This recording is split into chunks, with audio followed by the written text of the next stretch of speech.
Racikan Berita. Selamat siang, kami WeWatch hadir kembali di sini. Ada satu tema yang menarik.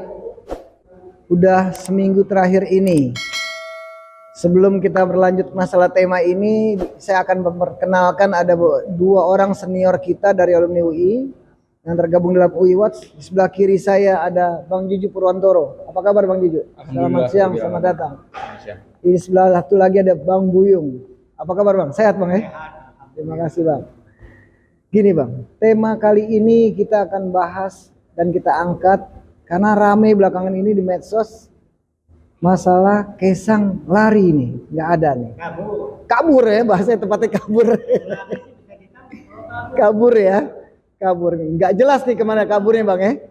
Semua nyari nih, ya kan? Nggak tahu rimbanya ya. Oh, iya. Oke. Gimana menurut Bang Juju nih? Kaburnya kira-kira kemana nih? Terus apa hukumnya Bang? Kalau begini Bang. Terus apa kasusnya dia Bang? Iya. Silakan Bang Juju. Assalamualaikum warahmatullahi wabarakatuh. Ini menarik ya. Jadi tadi disebutkan Kaisang. Kaisang itu adalah salah satu anak kandungnya Presiden Republik Indonesia yang bernama Joko Widodo. Kan begitu. Anak bungsunya. Anak bungsunya. Yang ketiga kalau saya. Ya, ketiga. Bungsu itu. Nah, yang ketiga. Nah, ini kan beliau ini dengan istrinya bepergian gitu ya. Bepergian ke Amerika sana, negara Amerika. Dengan Jalan-jalan. Ya, bepergian atau jalan-jalan gitu sebutnya. Menggunakan jet ya. Tapi alasannya adalah formal. Alasannya karena ingin mendaftarkan istrinya di salah satu sekolah di S2 ya, pasca sarjana di Amerika sana. Alasannya seperti itu. Nah, tapi yang menarik adalah bepergiannya itu menggunakan pesawat pribadi atau jet pribadi. Itu yang mahal sekali itu ya. Sampai berapa miliar itu ya? 8 miliar. Sekitar 8 miliar ya, pulang pergi begitu ya. Nah, itu yang menarik. Jadi Kaisang ini sudah hampir 10 hari menghilang tanpa jejak. Setelah balik dari Amerika. Setelah balik ke Amerika, kemudian masih sempat publik mengetahui tentang landingnya pesawatnya itu di salah satu airport di Jakarta, kemudian di kampungnya itu di Solo. Dan setelah rame dipersoalkan tentang penggunaan pesawat pribadinya itu, publik meramaikan itu. Kok bisa seorang anak presiden yang katakanlah pengusaha biasa saja, ya, dan jangan lupa dia juga adalah ketua partai PSI, Partai Solidaritas Indonesia. Nah, itu yang penting.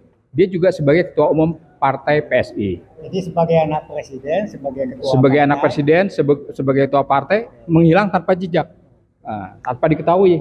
Sekarang udah sekitar udah 8 hari atau 9 hari begitu ya menghilangnya. Nah, itu yang jadi masalah.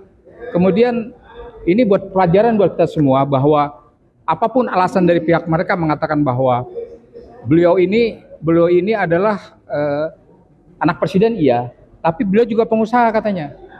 Pengusaha, sehingga apapun yang dia peroleh atau fasilitas dari perusahaannya itu sah-sah saja karena tidak terikat dengan pejabat negara. Dari pihak mereka mengatakan begitu. Tapi dari sisi etika ya, etika ketatanegaraan sebagai seorang anak presiden tentu kan terkait secara tidak langsung sebagai bapaknya sebagai presiden. Kok bisa ya? Pekerjaannya apa sih sebetulnya? Katanya dia ada salah satu agen perusahaan besar, ya Shopee atau apa begitu kan?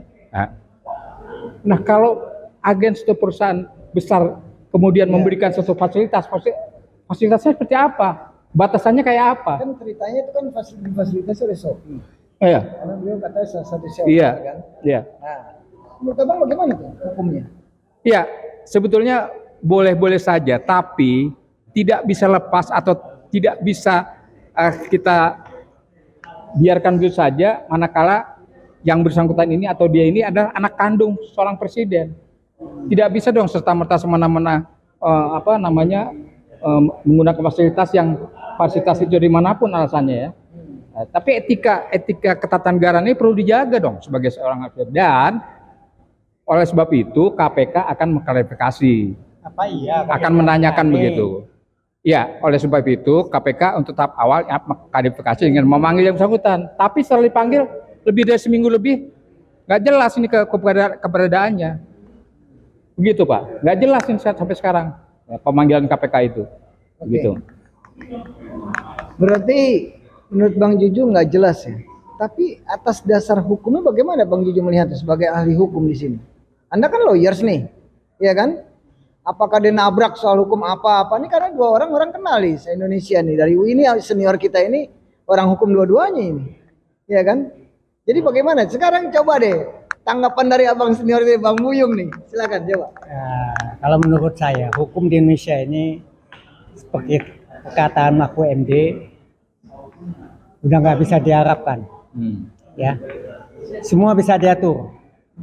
Kata Yusuf Kala, nggak ada yang nggak bisa diatur di Republik ini. Di Republik ini. Ya. Nah, itu yang kita sesalkan. Jadi, kita sebagai masyarakat, kita harus berjuang terus mengingatkan kepada penegak hukum, jangan sampai lalai. Ya. Ya, pada saat ini mereka lalai. Kata Mahfud MD, semua bisa diatur, semua bisa dibeli, semua diacak-acak hukum, sehingga hukum ini nggak berlaku. Nah, kita harapkan dari masyarakat sebagai fungsi sosial lah ya, kita mengontrol, Ikut mengawasi. ikut mengawasi. Harusnya bagaimana kita kembalikan fungsi hukum itu di Republik ini, ya, supaya bermartabat kembali. Ya, kalau tidak, Ke bawah tumpul ke atas kan? itu sudah dari dulu, sudah anekdot. Tapi kan lebih parah di rezim ini.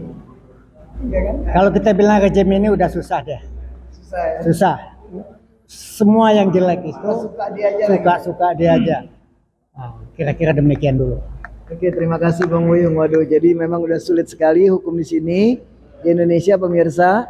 Kita tahu ini senior-senior kita melihat nih ahli hukum dua-duanya nih. Jadi susah mudah apa-apain udah susah ini. Ya, seenak-enak beroknya aja gitu ya Bang Wuyung ya. Lalu Bang Juju, satu hal. Dengan kepergian beliau, apa sih ini kira-kira yang dilanggar sama dia nih? Sampai KPK ngejar kasusnya apa gitu loh. Silakan Bang Juju. Iya, kita ingatkan kembali ajas hukum di negara kita adalah equality before the law. Artinya ajas kesamaan hukum di mata hukum siapapun itu, tanpa memandang apakah dia pegawai atau karyawan biasa, ataukah dia rakyat jelata, atau dia anak presiden sekalipun, tidak pandang bulu gitu. Jadi mereka bersamaan juga dalam hukum. Jadi kalau ada kalimat-kalimat atau kata-kata wah dia seorang, walaupun dia seorang anak presiden, dia punya bisnis, ya. Tapi sebagai negara hukum yang bersamaan tadi di mata hukum setiap orang itu, ini ada panggilan loh, panggilan secara resmi loh, panggilan secara resmi dari lembaga hukum kita yaitu KPK kepada yang bersangkutan. Nah, di mana alasannya macam-macam, katanya oh nanti kami cari dulu rumahnya, kami cari dulu tempat tinggalnya, mana ya kan aneh-aneh aja kan. Mana mungkin seorang KPK untuk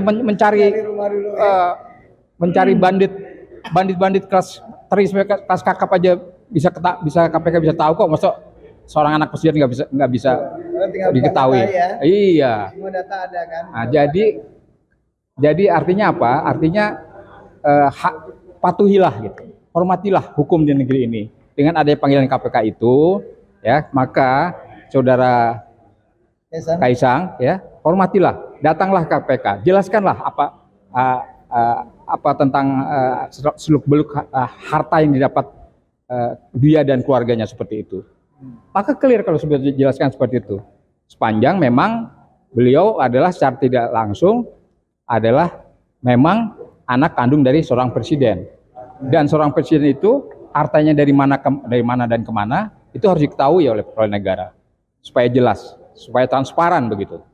Dan sekali lagi patuhilah saudara Kaisang untuk datang ya, kemudian laporlah kepada KPK, jelaskan apa yang sebenarnya terjadi dengan Anda dan keluarga begitu. Begitu. Sebentar, itu kasusnya apa jadi yang dilanggar ini?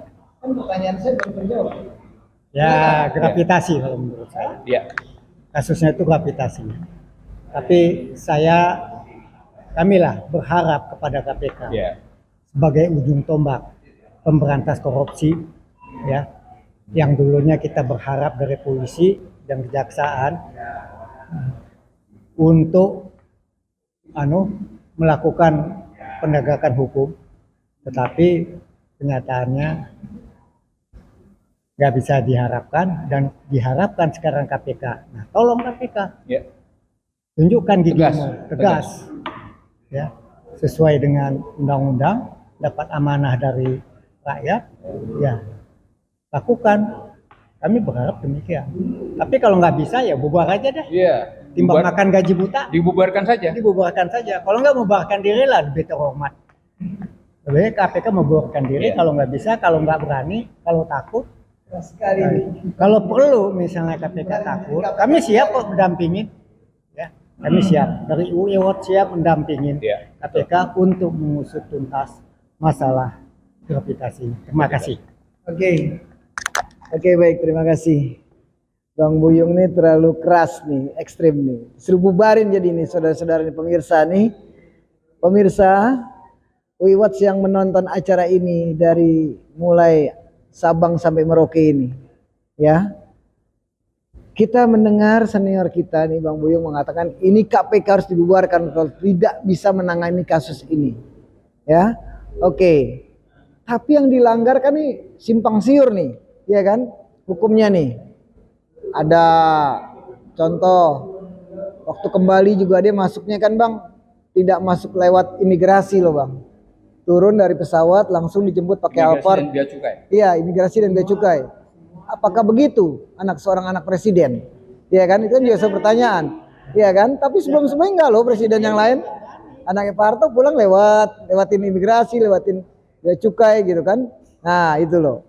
Nah, ini kan juga jadi satu pertanyaan besar buat masyarakat di luar. Nah, satu hal Bang. Kira-kira dia lari apa ke Cina apa keluar, karena banyak rumor ada di luar sana di medsos, ada yang bilang Kaisang lari ke Cina, iya kan? Ada yang bilang lari ke Solo, pulang kampung. Saya rasa kok ke Solo gampang dong, mudah ya, seorang KPK atau badan-badan intelijen kan bisa gampang, ya, bisa ngegambarnya sebentar itu Bang. Nah, menurut Abang kira-kira kemana nih Bang? Ya kita tidak bisa tebak-tebak manggis begitu ya. Dia kemana ya kita nggak tahu ya. Tapi buat KPK atau pihak kepolisian itu sesuatu yang remeh-temeh gitu. Sangat mudah ya? Sangat mudah ya.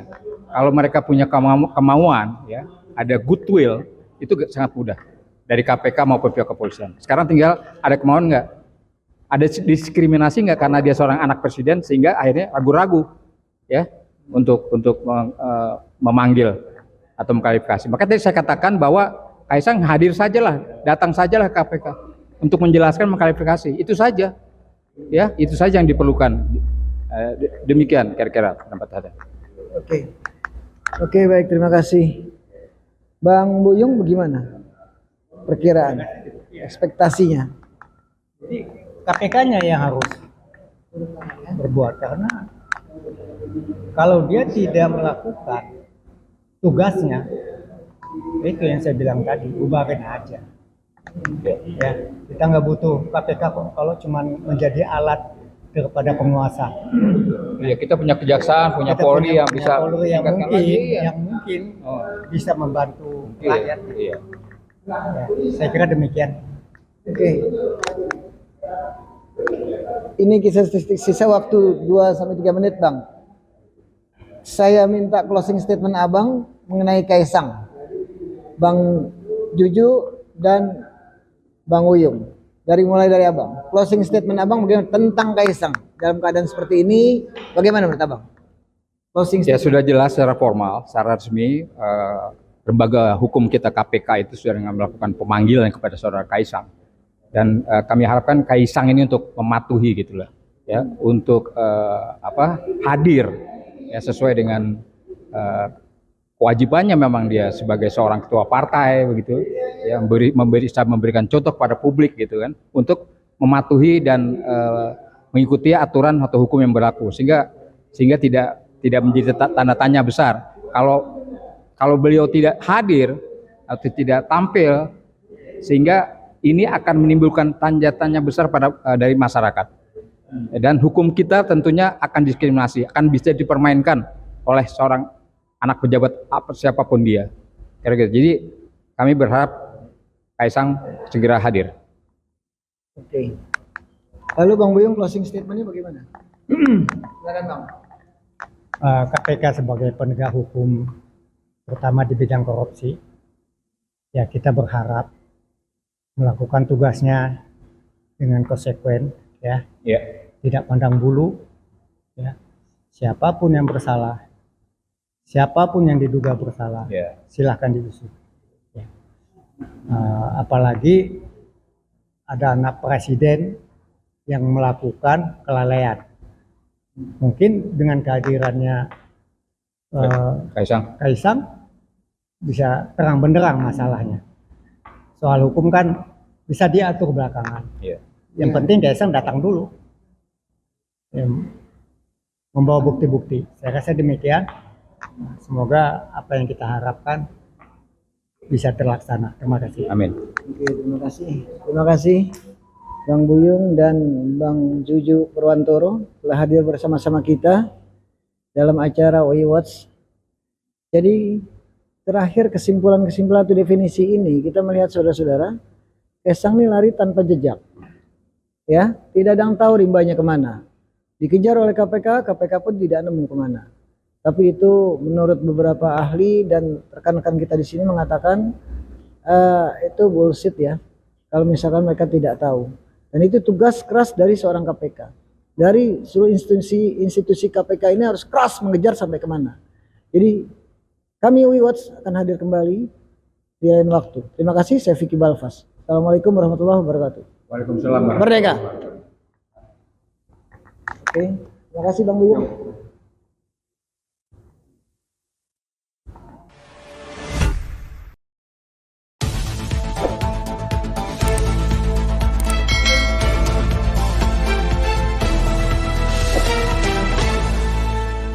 Racikan Berita